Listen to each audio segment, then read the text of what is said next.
Lebap vilayatynyň Türkmenabad şäherinde polisiýa işgärleri kafe barlara aýlanyp, olaryň işine wagtlaýyn çäklendirme girizýärler. Olar munyň sebäbini uçurum şagalaňlarynyň öňüne almak tagallalary bilen düşündirýärler. Bu barada şäherdäki kafe barlaryň bir näçesiniň eýesi we ýolbaşçysy Azatlyk radiosynyň sebitdäki habarçysyna gurrun berdi. 24-nji maýda şäher polisiýa bölüminiň işgärleri kafe barlara ýekeme-ýeke aýlanyp 24-nji 27-nji maý wagt aralygyna işlemekligin gadagan edilýänligi barada dilisi bilen görkezme berýärler.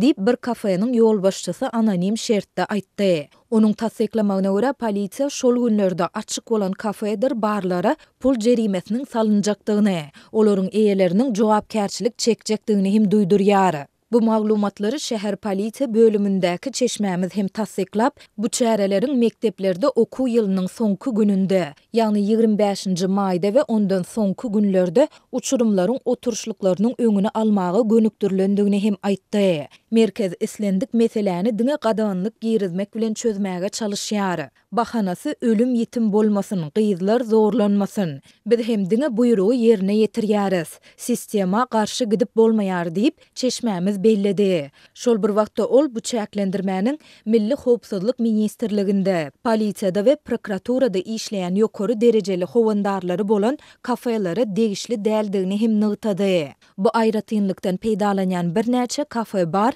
henizde işini dowam etdirýär. Jennetde jaýyň bolandan ýokarda howandaryň bolsun diýip polisiýa işgäri belledi. Ol soňky jaňda baralarynyň bellenilýän günleri geçýänçe yetkinjeklere alkogol bilen bilelikde içilende güýçli psihotropik täsiri bolan dermanlaryň satylmaly däldigi barada şäheriň dermanhanalaryna hem duýduruş berilendigini aýtdy. Şol bir wagtda Türkmenabadly enatalaryň we okuwçylaryň ençemesi çäklendirmelere garamazdan uçurumlaryň soňky jaň oturşlyklaryny şagalaňly bellemeň ýollaryny tapýandygyny belleýär.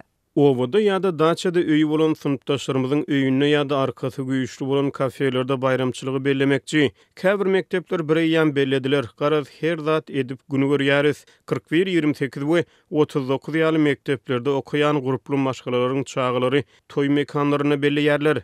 Dip şäheriň 3-nji mektebiniň okuwçysy anonim şertde gurrun berdi. Bu aralykda Garaşsyz neşir Türkmen News marda kafelaryň işgärlerine we taksi sürüjilerine uçurumlara hyzmat etmegiň wagtlaýyn gadagan edilendigini habar berýär. Neşir gadagançylygyň 3 günläp, ýagny 24-nji, 25-nji, 26-njy maý aralygynda dowam etjekdigini we bu barada kafelaryň ýolbaşçylarynyň ýörite hata gol goýmaly bolandygyny belleýär. Polisiýa bu gadaganlygy bozanlara 50 000 manat jerime salynjakdygy we ygtyýarnamalarynyň elinden alynjakdygy bilen haýbat atdy diýip neşir 24-nji maýda çap eden habarynda aýdýar. Azatlyk bu ýagdaýlar barada Lewawyň we Marynyň degişli häkimiýetlerinden şol sanda bilim we polisiýa müdürliklerinden tesbir alyp bilmedi.